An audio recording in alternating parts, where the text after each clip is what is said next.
atteindre l'objectif ambitieux de 100 000 jeunes parrainés d'ici juin 2022, grâce à la mobilisation de toutes ces associations, à l'instar de nos quartiers ont du talent, dont je salue le président Yazid Chir parmi nous. Bonjour à tous, nous sommes au 5 rue Curial, au 19e arrondissement. Nous célébrons aujourd'hui le Talents Hub by 1QT. 5000 personnes sont attendues aujourd'hui. Vous les voyez juste derrière moi, ils commencent à arriver. Nous allons vous faire vivre l'événement de l'intérieur. Suivez-nous.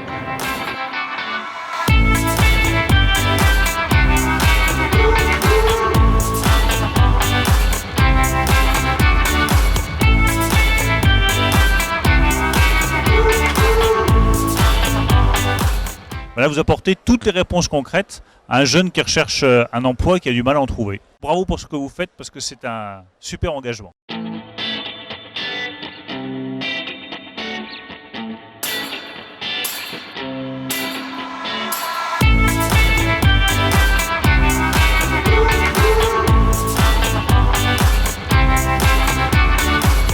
Je trouve que le pari qu'a fait nos quartiers du talent en 2005 était un pari fou.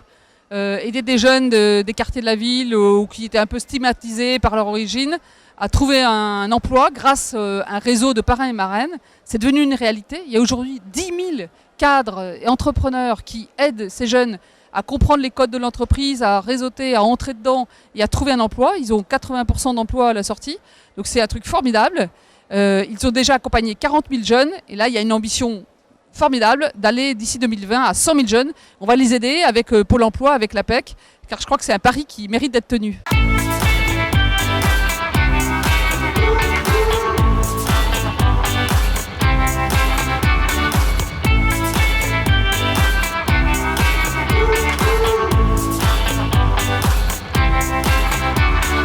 Moi, je voudrais saluer, et vraiment un salut sincère et à la fois très élogieux et très amical pour toutes les équipes d'NQT, pour tous les parrains que vous avez auditionnés depuis tout à l'heure, parce qu'objectivement, le boulot qui est fait, c'est un boulot qui est fabuleux. On va faire en sorte que NQT puisse avoir accès et faciliter le contact direct avec les jeunes qui en ont besoin. C'est ça notre objectif.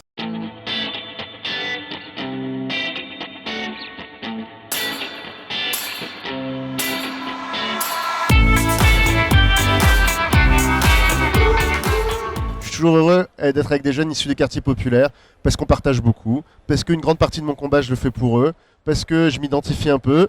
Et vous avez dit tout à l'heure, est-ce que je sers d'exemple? Parfois j'ai l'impression que je sers d'exemple et ça me va bien. Et c'est très bien si ça peut donner envie d'aller plus loin, de se dire que tout est possible. Moi il y a 15 ans je me disais pas que tout était possible, mais il y en a quelques-uns dans la vie qui m'ont aidé, qui m'ont coaché, qui m'ont dit. Il y a un DRH d'une grande boîte par exemple. J'ai jamais bossé vraiment chez lui, mais il a toujours été là pour moi. Il a toujours été un coach, toujours au téléphone, toujours à me donner un conseil. Aujourd'hui, j'essaye de l'être pour certains.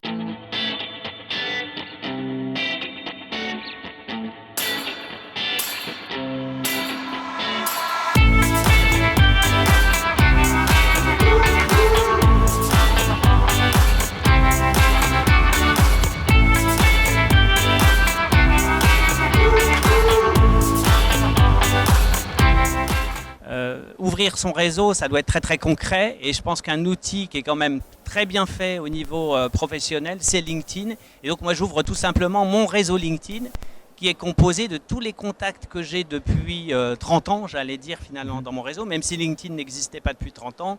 Mais j'ai 1300 mon contact qui ne sont pas des gens, c'est pas Facebook, c'est vraiment des gens que je connais, qui ont été des fournisseurs, qui ont été des clients, qui ont été des collègues, qui ont été des collaborateurs, qui ont été mes patrons.